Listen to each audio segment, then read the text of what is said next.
Thanks, Janice. I've got to recognise the input from a number of people who have helped with observations and some early modelling results. Hang on, that's wrong. Some early modelling results, particularly Mark Baird and Matthew Mongan on our work. So we've already had a good introduction to what ocean acidification is. When CO2 is absorbed by surface waters, it changes the pH of the water, causes a decrease, and also decreases dissolved carbonate ion concentrations, and that leads to a decrease in the saturation state of carbonate minerals, including aragonite, which is which is a carbonate mineral precipitated by corals. There's a lot of experimental and some field evidence that shows that as aragonite saturation states decline, that corals don't grow as well, and there's a lot of other impacts of ocean acidification that we've heard in this meeting. So I won't go into any more detail. There's a lot of predictions of how coral reefs or ecosystems might be impacted by acidification, including less coral growth, weaker reef structures, and down to economic loss. So there's quite potentially a serious impact for reefs. So a few years ago we had an opportunity to sample carbonate chemistry. I should make the point that it's the carbonate chemistry that's driving ocean acidification. So we had an opportunity to sample in the wintertime waters through the entire GBR, and this figure shows some of the results for aragonite saturation state, which I'll show is effectively an indication of changing carbonate ion concentration. And it shows values red offshore outside the GBR shelf, which are values around 3.7 in winter and decreases inshore, with the lowest values occurring in the south Great Barrier Reef. Now, to put this in perspective, values around 3.7 and 4 are considered reasonably good growing conditions for reefs. When values get below 3.5, there's not a lot of evidence that reefs do that well. Values below 3, there's little evidence that coral reefs grow around the world at conditions where the saturation states are below 3. And the figure on the right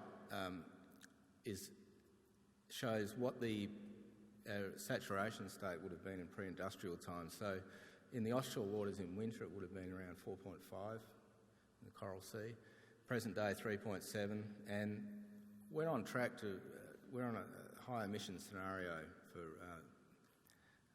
2100, where CO2 levels might reach 850 or more in the atmosphere.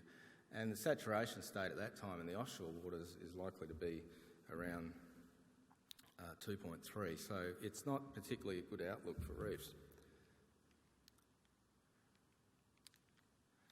Now, the saturation state that I've shown is controlled by the amount of total dissolved CO2 and alkalinity in the water, and this is a plot of those variables from the previous slide, and it shows a few.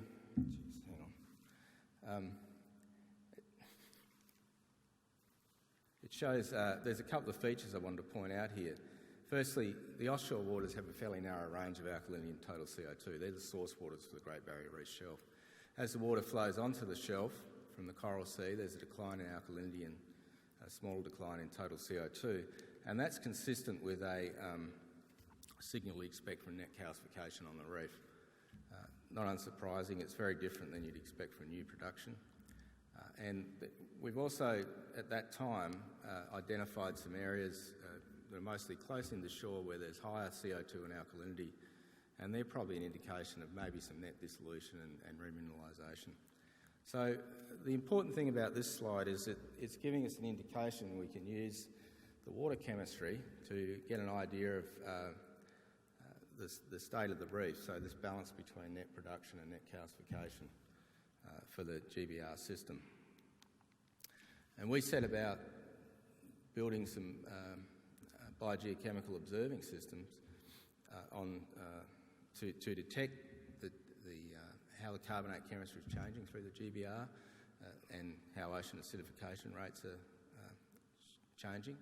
And we wanted to use that same observing system to identify what's driving that variability, so how do coastal inputs and offshore affect the carbonate chemistry and acidification, and how do the reefs and the inner reef regions on the shelf also impact or feed back into the carbonate chemistry changes that we're observing. And the ultimate goal is to improve our ability to detect how the GBR ecosystem's responding to ocean acidification. So to use those chemicals, traces, to diagnose how the reef's calcifying and producing. This is what the system looked like 6 months ago. It involved a couple of offshore, a couple of ships of opportunity, one along the Great Barrier Reef and one offshore in the Coral Sea, where we take regular samples for carbon chemistry, some moorings in the central and south GBR, and some modelling shown in the bottom right panel. There's a lot of discussion about the role of coastal inputs in how it affects water quality on the reef, and I just wanted to show a couple of slides from how coastal inputs relate to carbonate chemistry. This site on shown top left panel is Yongala, which is in the central GBR. It's near the mouth of the Burdekin River, and it often is exposed to fresh water flows from the Burdekin River. The top right panel shows aragonite saturation states collected over a 3.5-year period, and the red is values offshore. We've developed the climatology around Australia, which is now in review, and it shows high values in summer, low in winter. The blue diamonds are what we measured at the surface waters at Yongala, and they show a similar pattern, although offset, and it's just an indication of the importance of the transport of water from the Coral Sea onto the reef, and how it can even impact on the variability we see in coastal waters.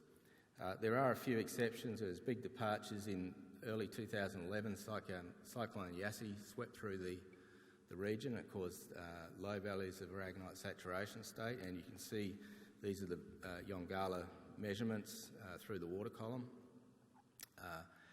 And it caused lower values, so there are coastal inputs. Big flood plumes can affect aragonite saturation state and carbonate chemistry. But most of the signal here is similar to what we see offshore. So the blue bars, example, in winter are low values. And again, it's another indication that we need to really not just look in one spot, but we need to understand what's being swept through the system. And I want to reinforce the reason that coastal inputs may not have a huge impact on the carbonate chemistry, the mid to outer shelf, is that the trade winds that blow through the GBR push the water, coastal waters and water that comes out in a flood, keep it against the coast and move it north. And you can see a flood plume on the left figure, the brown area, in January 2011. We also sampled around Great Keppel Island at this time, and we were fortunate enough to sample before, during and after a huge flood in that region. And the bottom right panel is the flow in metres cubed a second through the region from December, when we started sampling at this time, and the green arrow, the green triangles are the aragonite saturation state, and this is salinity, and they follow a fairly small band of change in aragonite saturation state and salinity, so pre-flood conditions. We then sampled at the height of the flood in early January, and that's shown by these red dots here. And so the salinity decreased and the aragonite saturation state of the water decreased pretty dramatically, not unexpected just from carbonate chemistry. What was surprising though is 2 weeks later we went back and sampled in the same spots, and this is right at the end of the flood peak, and these values had increased dramatically, the saturation state, and what was happening is that there's about a 5 metre surface layer of low salinity water which swept out of the river. It had some nutrient in it, not much nutrient, nitrate, and that was taken up, and CO2 was taken out of the water and increased the saturation state by decreasing total CO2. So this was a major flood. It was one of the biggest ones out of the Fitzroy, and within 2 weeks the system had reverted back to pre-flood conditions. So it's an indication that some of the really extreme events that we see may not have a huge impact on the carbonate chemistry on the reef. I want to switch now to look at some of the bigger scale variations. So one of the predictions of ocean acidification is that reefs will eventually switch from a condition of net growth to net loss, or net calcification and net dissolution. And what happens during calcification is the alkalinity of the water is decreased. Sorry, there's two bloody pointers. So the red here is our alkalinity measurements made in the CoralCoE from our ship of opportunity. It's frequency and concentration here along the x-axis. And you can see that compared to the Great Barrier Reef sample shown in blue, and this again is along the entire length of the Great Barrier Reef over a full year seasonal cycle, there's a decline in alkalinity. So, you know, it's a very simplistic measure, but it's showing that the reef's still calcifying, which is not surprising. But if calcification declines on the Great Barrier Reef, as ocean acidification takes hold, it's likely that blue line will start to move towards the red and may eventually cross it. So it's a very simple way to detect how metabolism on the reef's changing at a very big scale. I also just want to show you a slide of some of the seasonality in the saturation state measured from the ship of opportunity that travels up and down the reef about every month. And it shows high values in summer, low values in winter. And the bottom panel is, these are the winter values, they're down to about 3.2. What was surprising to us is that these changes occur right through the reef. They're fairly consistent, north and south, and we expected to see gradients, but we didn't. Half of this change is due to temperature shifts, which affect the aragonite saturation state. And there's another change superimposed on that, and that comes from looking at some of the total CO2 data from these cruises. Now, the red dots are values that we measured offshore in the CoralCoE, and they show a much smaller range.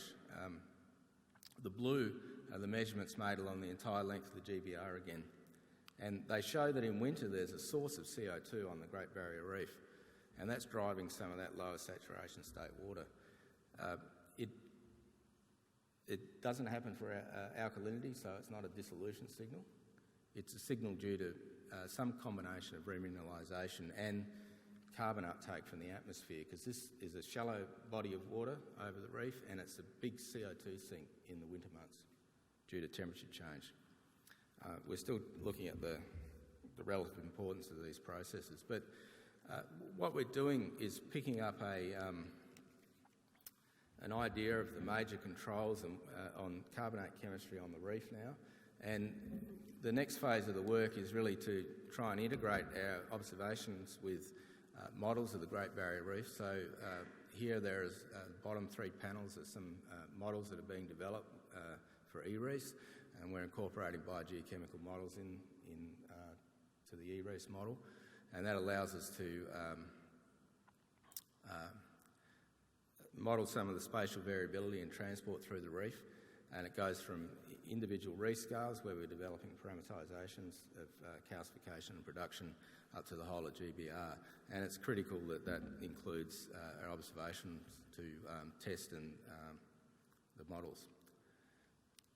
I'll just show you this. This is an example of some of the output of carbonate chemistry from the 1 kilometre grid model from Matthew Mongan and Mark Baird.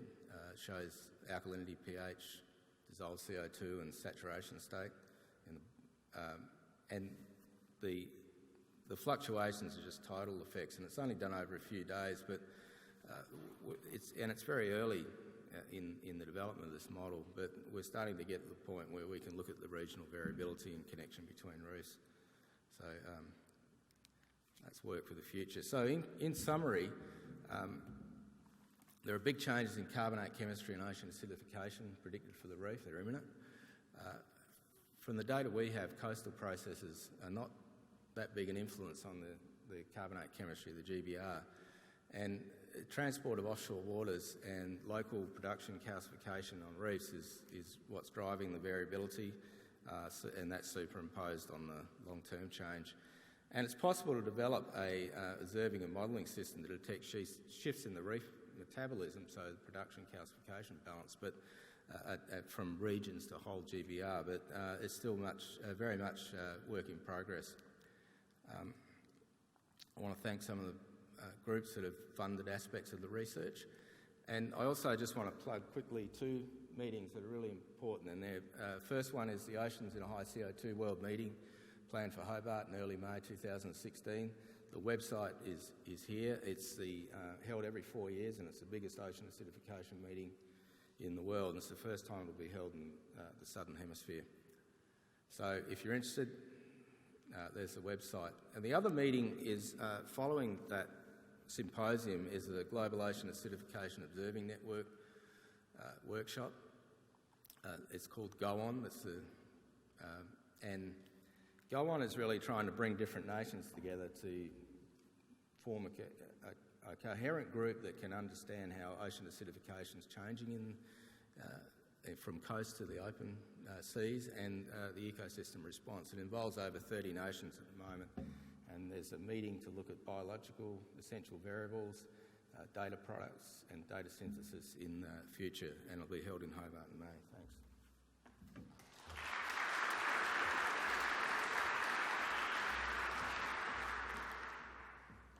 Thanks very much. Just join me in thanking our 7 speakers this morning who all kept